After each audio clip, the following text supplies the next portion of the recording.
primarily neurotypical individuals have, or their perceptions of atypical individuals.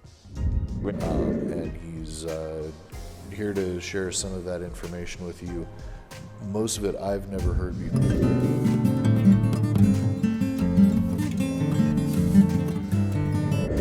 So basically, I'm in the process of building an algorithm, which is a set of computational inputs.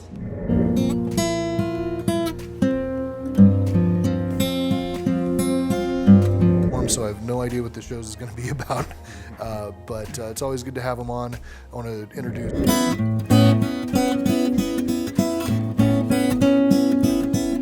Also linguistics? Yeah, linguistics.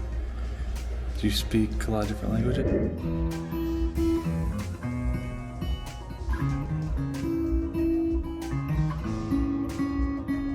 And how about you?